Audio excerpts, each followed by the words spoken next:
అక్కడికి మనం పిలుస్తారు. ఎందుకు పిలుస్తారంటే వీళ్ళకి వరదలే మనకి ఎంతమన్నా లేకపోతే ఏం జరుగుతుందని తెలుస్తుంది.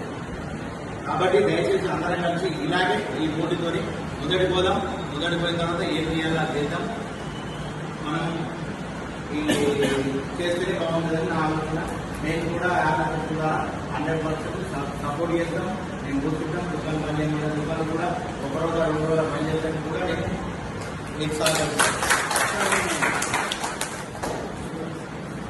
అవకాశం ఇచ్చినందుకు ధన్యవాదాలు.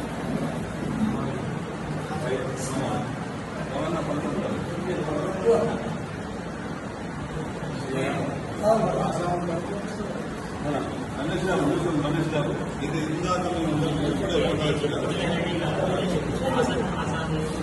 విషయాన్ని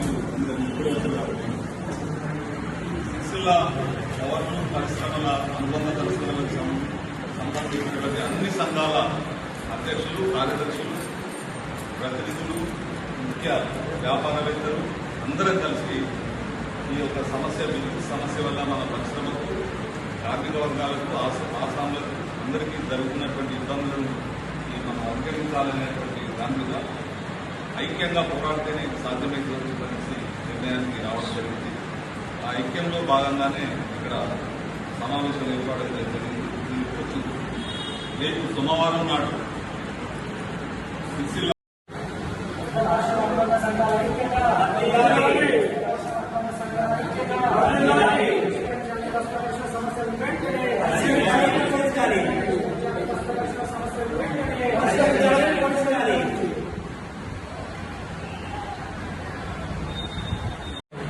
ఈరోజు మన వస్త్ర వ్యాపార సంఘంలో వివిధ సంఘాలకు సంబంధించినటువంటి పెద్దలతోని మేమందరం కూడా మా పాలిసీ అసోసియేషన్ తరఫున ఈ విద్యుత్ సమస్య గురించి పూర్తిగా అవగాహన చేసుకొని మేమందరం కలిసి 22/7/2024 సోమవారం నుంచి పూర్తి సాంచలు బంద్ పెట్టి రిలే దీక్షకు పోవడానికి మా పాలిసీ అసోసియేషన్ తరఫున పూర్తిగా మద్దతు తెలుపుతున్నాం.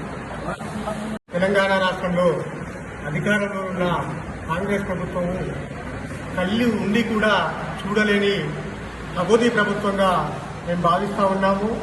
ఎందుకంటే గత 6 మాసాలుగా సిరిసిల్ల వస్త్ర పరిశ్రమకు సంబంధించి అనేక సమస్యలు రావడం ఫలితంగా ఇక్కడ కార్మికులు ఆత్మహత్యలు చేస్తున్నారని తెలంగాణ రాష్ట్ర ప్రభుత్వం స్పందిస్తలేదు. మరి ఈ రాష్ట్ర ప్రభుత్వం ప్రస్తుతం చెప్పేది ఏంటంటే గత ప్రభుత్వం చేసిన పాపాలు అంటుంది. మరి గత ప్రభుత్వం తప్పిదాలు చేయడం ఫలితంగా ఆ ప్రభుత్వం ఓడిపోయింది, ఆ పార్టీ ఓడిపోయింది. మీ పార్టీ అధికారంలోకి వచ్చినా కానీ మీరు సమస్యలు పరిష్కరించకుండా చోద్యం చూడడం అనేది చాలా దుర్మార్గమైన విషయం. మరి ఇప్పటికీ మీరు ఈ సమస్యను గతంలో జేఏసీగా ఏర్పడి అనేక దఫాలుగా మీకు విన్నవించినా కానీ మీరు దాటవేసే ధోరణి మాత్రం దాటవేసే ప్రయత్నాలు చేస్తుంటే తప్ప ఈ సమస్యను శాశ్వతంగా పరిష్కారం చేసే ఆలోచన చేయడం లేదు. ఇప్పటికే ఈ పరిశ్రమను అనుబంధంగా ఉన్న కార్మికులు 10 మంది ఆత్మహత్యలు చేస్తున్నా కానీ కనీసం వారి కుటుంబాలను కూడా పర్యవేక్షించేందుకు చేనేత జౌళి శాఖ మంత్రి గారి సంబంధిత ఈ జిల్లా ఇన్ఛార్జ్ మంత్రి గారి రాకపోవడం అనేది చాలా దుర్మార్గము. ఈ విషయాలపై సమస్యలు వస్త్ర పరిశ్రమలకు సంబంధించిన సమస్యలు అన్ని పరిష్కారం చేయాలని ఇక్కడి పరిశ్రమ అనుబంధ సంఘాలన్నీ కూడా జేఏసీగా ఏర్పడి సోమవారం రోజు నుండి రిలే నిరాహార దీక్షలు సిరిసిల్లలోని వస్త్ర పరిశ్రమ పూర్తి బంద్కు పిలుపునివ్వడం జరిగింది. అదే క్రమంలో ఓటాల అకౌంట్ బడ్జెట్ సమావేశం జరిగే క్రమంలో అసెంబ్లీ ముట్టడి కూడా చేస్తామని ఈ సందర్భంగా హెచ్చరిస్తున్నాం.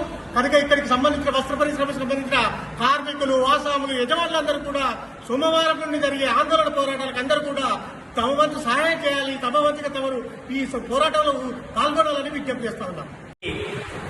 చోద్యం చూసుకుంటూ కూర్చున్నా కానీ సమస్య మీద పట్టుబట్టి సమస్యను పరిష్కారం దిశగా ప్రయత్నాలు జరగడం లేదు.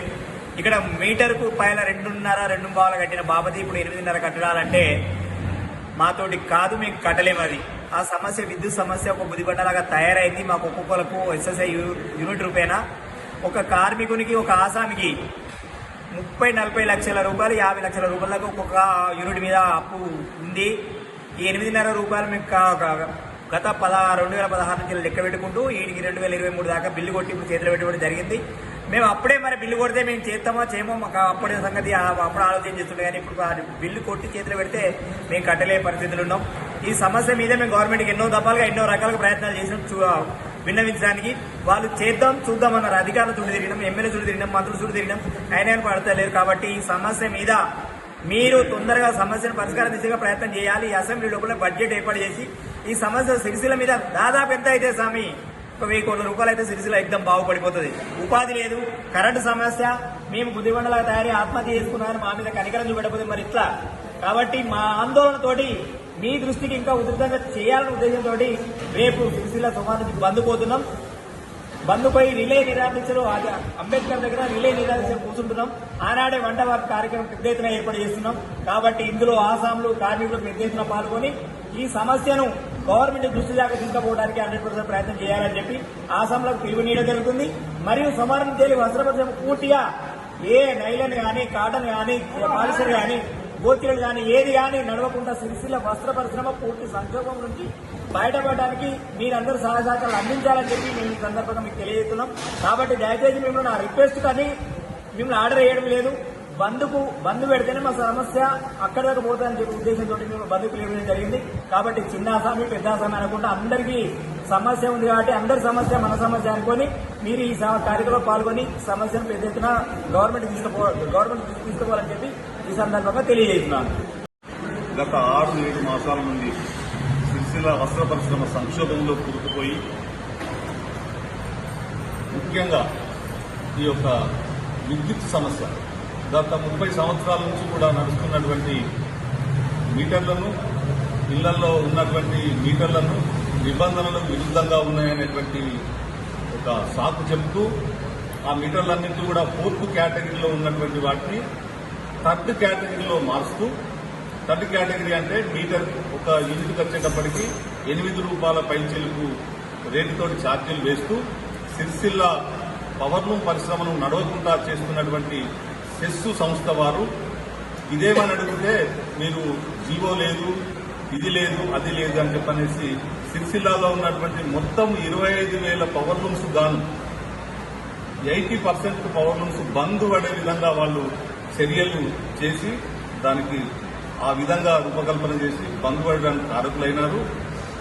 ఈ విషయాన్ని ప్రభుత్వం దృష్టికి వివిధ సంఘాల ద్వారా మేము సిరిసిల్లాలో ఉన్నటువంటి పరిశ్రమల సంఘాల వారులము, కార్మిక సంఘాల వారు, ఆసాంల సంఘాల వారు ప్రభుత్వం దృష్టికి తీసుకెళ్లినా కూడా చేస్తాము, చూస్తాము, పరిష్కరిస్తామని చెప్పనేసి ఇంతవరకు కూడా పరిష్కరించకుండా సిరిసిల్లాలో ఉన్నటువంటి 80% పవర్లూమ్స్ బంద్ ఉన్నాయి.